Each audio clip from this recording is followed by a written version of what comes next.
Buenos días. Como llevamos más de una hora de retraso, la verdad es que vamos a comenzar con un poquito de premura esta mesa 1, que es la filosofía en la enseñanza universitaria, grado, máster y doctorado.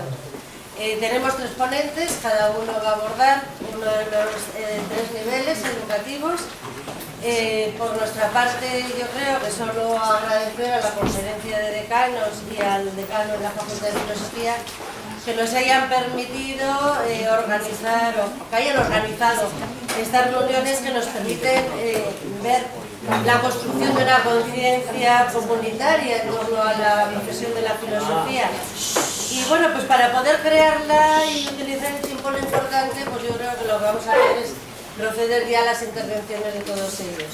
En principio van a tener un tiempo máximo de 15 minutos para intervenir, para que haya luego espacio y tiempo para un debate subsiguiente. Bien, la primera persona que nos va a hablar es Jacinto Rivera, decano de la Facultad de Filosofía de la UNED, y que va a hablar fundamentalmente de los grados. Gracias, Gemma. Buenos días. A mí me toca subrayar algunos puntos del grado en filosofía. Tengo un PowerPoint, voy a poner lo más esencial de mi intervención aquí en la pantalla. En primer lugar, un poco de historia. Decir que bajo el paraguas de la NECA 23 universidades en el año 2005 elaboraron el libro blanco de filosofía, y que ese libro blanco fue aprobado incluso por unanimidad por estas 23 universidades y ha servido de base para el plan de grado de prácticamente todas las facultades y universidades, unas 22 titulaciones de grado de filosofía que hay en España. El primer tema que se dilucidó y que tuvo que ser abordado era la estructura de 4+1 o 3+2, que vuelve a estar en candelero hoy en día. Los acuerdos de Bolonia y el Real Decreto del 2005, el Real Decreto 55-2005, dejaban 2 posibilidades: hacer 3 años de grado o 2 de máster, o hacer 4 años de grado y 1 de máster. Prácticamente todos los libros blancos, no solamente de filosofía, sino todos los que se hicieron en España, se decidieron por la estructura de 4+1. Y así se estableció entonces en el Real Decreto del 2007.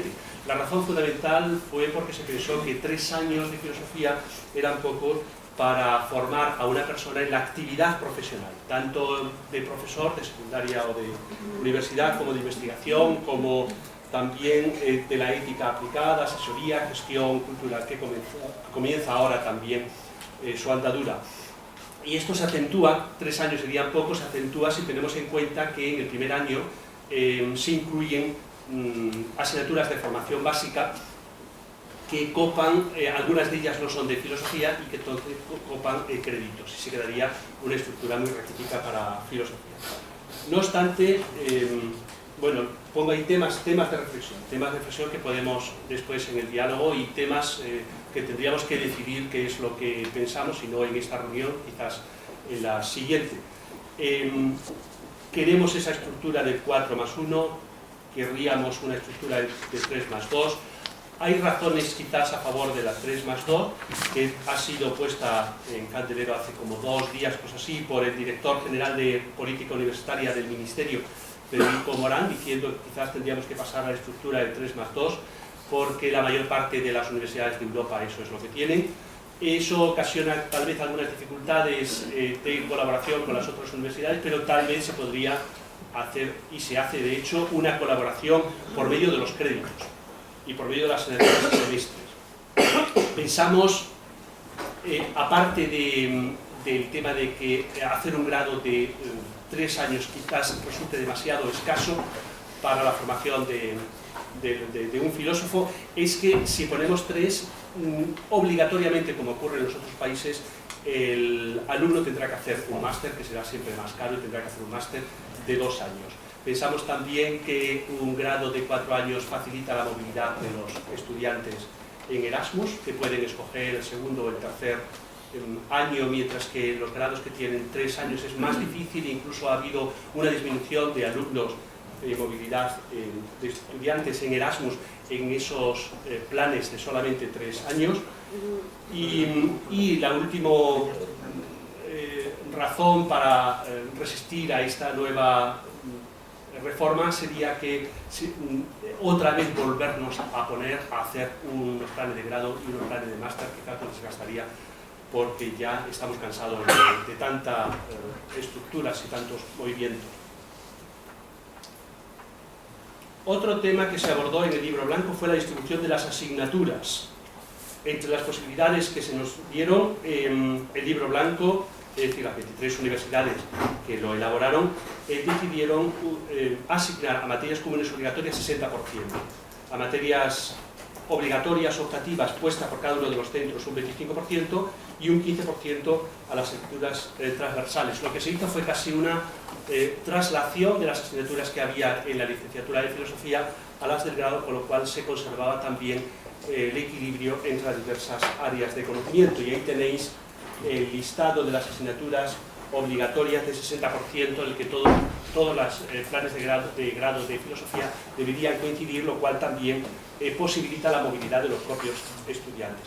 Este esquema ha sido seguido fundamentalmente por todos los planes de grados en España y en principio no tuvo problemas. Quizás los del área de filosofía moral quisieron hacer un cierto movimiento, más presencia de la filosofía moral, pero al final también firmaron ese libro blanco.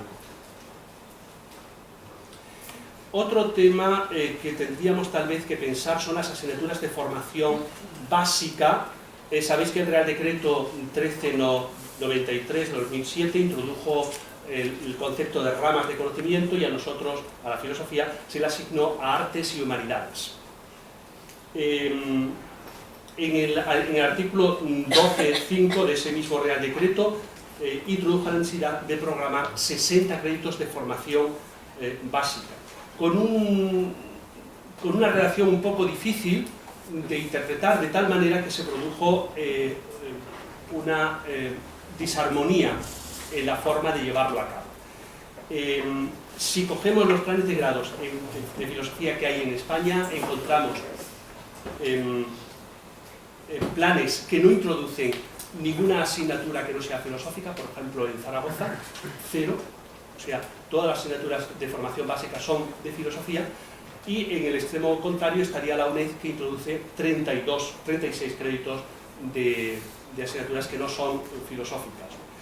Lo normal son 24 créditos, y el alumnado no suele estar muy contento de las asignaturas que no son filosóficas. Pero para complicar la situación, ese mismo Real Decreto introduce la necesidad de reconocer automáticamente las asignaturas de formación básica que se hayan hecho dentro de la rama de conocimiento.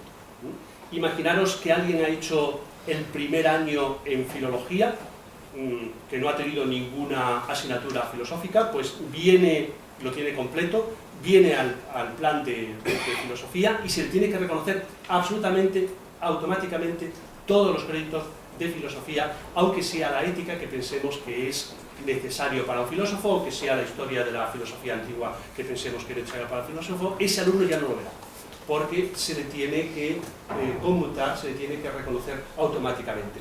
Y eso penaliza, claro, más a los planes de estudios en los cuales las asignaturas de formación básica son todas filosofía, porque todas esas quedan sin ver, ¿no? La razón por la cual se introdujo este reconocimiento automático fue una razón económica. Naturalmente, el alumno no pierde ese primer curso si se traslada, si comprende el primer curso que ese no era lo que quería hacer, que no quería hacer filología, sino que quería hacer filosofía. No pierde esos 60 créditos, con lo cual hay menos alumnos en la universidad y entonces le cuesta menos al Estado. El tema de reflexión es sobre estas asignaturas de formación básica, que si tenemos que introducir o no tenemos que introducir asignaturas no filosóficas, pero también si pensamos que debe ser suprimido este concepto de formación básica, lo cual va a ser difícil por la cuestión de la crisis económica. Supongo que el Estado no lo querrá, pero es un concepto que introduce una distorsión grande a la hora de organizar la programación. Otro tema conflictivo fue el sistema de los créditos. El sistema de los créditos europeos se introdujo fundamentalmente para facilitar la movilidad europea como una especie de moneda de cambio, pero también trajo consigo una modificación de la metodología docente, y esa metodología concedió un mayor peso al trabajo del alumno y a la tutorización y a la evaluación continua. El problema reside en que esa metodología exige mucha más coordinación, tanto vertical como horizontal, más mecanismos de supervisión, mucho más dedicación y carga docente por parte del profesor, y sobre todo un exceso de burocratización que ha sido criticado absolutamente en todas las facultades, ¿no? Es un tema que tendríamos también que discutir, reflexionar sobre ello, qué ventajas, cuáles son los inconvenientes de ese sistema y cómo adoptar estrategias para quizás eliminar ese exceso de burocratización pedagógica que más estorba que ayuda. Otro tema del grado sería el trabajo fin de grado, también introducido por ese Real Decreto 1393-2007, el artículo 12, con un valor entre 6 y 30 créditos, algunos han puesto 10, otros 15, otros 20, y que ha de ser dirigido y tutorizado por un profesor, lo cual exige, de nuevo, ultra carga docente difícil de cuantificar. El problema reside en la defensa de ese trabajo fin de grado. ¿Cómo se hace? Se hace de manera pública, se hace ante un tribunal de 2 profesores. Eso lleva una carga enorme y un esfuerzo enorme de organización, y la pregunta que nos podemos hacer que si es necesario esa doble prueba de tener que redactar un trabajo y además defenderlo públicamente, o si quizás sería suficiente, como vamos a hacer tal vez en la UNED, yo creo que vamos a hacer eso, considerar suficiente un examen frente al profesor, al tutor, ya sea escrito, ya sea oral. El siguiente punto va sin consideración, pero es algo que se nos va a venir encima. Cada 6 años hay una evaluación. Esa evaluación reposará sobre todo en el proceso de seguimiento, pero llevará también un informe positivo por parte de la ANECA, e incluirá necesariamente una visita externa en la institución. No sabemos cómo va a ocurrir eso, no tenemos experiencia todavía. Quizás sea el momento de actualizar también nuestros programas y de ver qué es lo que no ha funcionado, qué es lo que ha funcionado, y será el momento de reactualizarlo. De suyo las memorias tendrán que reactualizarse, no será una evaluación sin más de lo que tenemos y continuar, sino que las memorias tendrán que reactualizarse a las normativas que haya habido hasta ahora. Y por último, el Real Decreto que salió el 20 de abril, pues tiene algunos problemas, o conlleva algunos problemas para nosotros. Primero, se elevan las tasas de matriculación. Tenéis ahí la forma como se eleva. Del 15 y 25 los costes de la primera matriculación, después hasta el 40 a la segunda, 75 hasta la tercera, 100 a la cuarta, y si son extranjeros o comunitarios pueden pagar incluso el 100%. Se distribuye también de forma diferente la carga lectiva, lo tenéis ahí también, 20 horas semanales, 24 créditos normal, pero algunos tendrán 16 créditos y otros tendrán 32 de los profesores. Se endurece la situación transitoria, solamente podrá hacerse a partir de los 10 días, y se tiende a suprimir las titulaciones, como se ha dicho. Las titulaciones que tengan poco alumnado, esas seguro que desaparecerán, y entonces tenemos que ver la estrategia de poder defender los estudios de filosofía, dado inevitablemente su carácter minoritario. Con esto ha quedado presentado el grado.